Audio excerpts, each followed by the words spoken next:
घरचा वैद्य आणि घरचा तंत्र या चॅनलमध्ये मित्रांनो सर्वांचं स्वागत आहे. बघा ही पांढरीची काठीची ओळख. पांढरीची काठी मित्रांनो वजनाला जड असते, खायला पोटातून चालते मित्रांनो. याची एक चव एक अशी 5-6 प्रकारची चव आहे.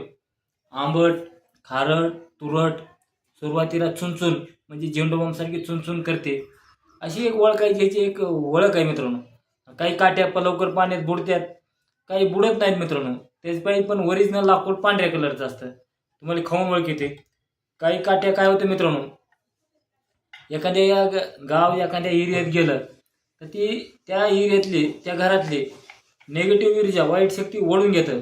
त्याच्यामुळे पाण्यात बुडाय पण कधी कधी उशीर लागतो, असं बी बघण्यात आलेलं आहे. आपण एवढं ह्याच्यावर बोलचाल, जेवढं आपण ह्याच्यावर शिवत करचाल तेवढा मित्रांनो कमीच आहे. ही पांढरीची काठीची ओळख आहे. तर काही माणसं म्हणतात मित्रांनो की पोटात खाऊ घातलेलं आहे, करणे कावटल केलेलं आहे, भूत बहिरवास आहे, बाहेरची बाजू आहे, चेडा गोटा आहे, आलेलं गेलेलं केलेलं पित्रदोष आहे, काही असा दोष आहे बाहेरचा. पांढरीची काठी काम करील का मित्रांनो, ह्याच्यावर चर्चा करणार आहे. तर मित्रांनो झालेल्या गोष्टीवर पांढरीच्या काठीचा वापर शक्यता त्या माणसाला ओरिजिनल जर काठी असले सांशीवर आपण जसं देवाला गंध लावतो घट्ट करून, तसं तुम्हाला मित्रांनो हे लाकूड घ्यायचं. हे लाकूड एक घेऊन तुम्हाला सांशीवर पाणी टाकून उघळून घ्यायचं. रोज 1 चमचा कंटिन्यू तुम्हाला 6 महिने ह्याचा गंध प्यायचा आहे. 6 महिनेपर्यंत ह्या शक्तीची एक अवधी असते आणि 6 महिने झाल्यानंतर ती शक्ती निघून जात असते. तर ह्याचा तुम्हाला 6 महिनेपर्यंत वापर करायचा आहे. 6 महिने झाल्यानंतर परत बंद होतं. हे पांढरीचं लाकूड आहे मित्रांनो. काही लाकडं पाण्यात बुडतात, काही बुडत नाही. तुमच्या जवळ जरी ठेवलं लाकूड तर ह्याचा असा वापर आहे मित्रांनो. हिंसक प्राणी, तर हिंसक प्राणी म्हणण्यापेक्षा माणसानं काय झालं, माणसाचीच प्रवृत्ती झाली विनाकारण भांडण तंटा कुठं करायची. तर तुम्ही बाहेर फिरत असतात तर थोड्या कारणावरून तुम्हाला जुजबी कारणावरून भांडणं होते. ट्रॉफिकमध्ये जा, सहज बघा, माणसाला सहनशक्ती कमी आहे. पहिले माणसं अशी सहनशक्ती राहायची. तर ती जर मग लाकूडाचा तुकडा तुमच्या जवळ असेल, कंबराला असेल, तर विनाकारण होणारे भांडण तंटा समाजामध्ये ही पण होत नाही. तुम्ही जर एखादी विनाकारण शाद असाल तर ती माणूस तुम्हाला भांडण करील, पण एकदम काहीच तुमचा गुन्हा नसताना माणूस भांडण करणार नाही. ही पण तेवढंच खरं आहे मित्रांनो.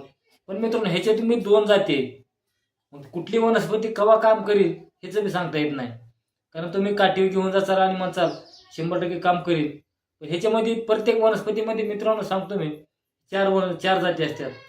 तर ही जर ह्याच्यातली आता कुठल्या जातीनं काम करते कुठल्या नाही तर आपल्याला वापरल्याशिवाय कळणार नाही मित्रांनो. ह्याच्यातून बी आपल्याला 2 जाती बघायला भेटतात. मग आता नेमकं ओरिजिनल काम करणारे कुठले, ही तर आपल्या नशिबाचाच एक भाग म्हणला तरी चालतंय. ते पांढरीच्या काठीचा मित्रांनो भरपूर असा चांगला वापर आहे. तर घरामध्ये तुमच्या साप येऊ नये, इचू येऊ नये, सरपटणारे प्राणी येऊ नये म्हणून काय करायचे, असा एक अर्ध्या फुटाचा तुकडा तुम्हाला घराच्या 4 कोपऱ्याला 4 बांधायचे. आणि मग त्या घराच्या 4 कोपऱ्याला 4 बांधल्यावर ह्या वनस्पतीच्या एक 10 फूट 20 फुटाच्या अंतरावर साप इचू हिंसक प्राणी येत नाही. जरी एखादा आलाच अचानक तर काय होतं मित्रांनो, त्याला काही कळत नाही. दारू पेलेल्या माणसासारखा ती बोलून तिथंच जातो त्याला रेंजमध्ये आल्यावर.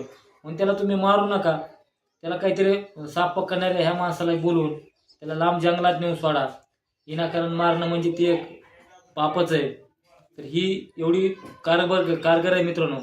जेवढा होईल तेवढा व्हिडिओ शेअर करा, लाईक करा, घंटीचं बटन दाबा. लवकरच आपण दुसऱ्या एका व्हिडिओमध्ये भेटू मित्रांनो.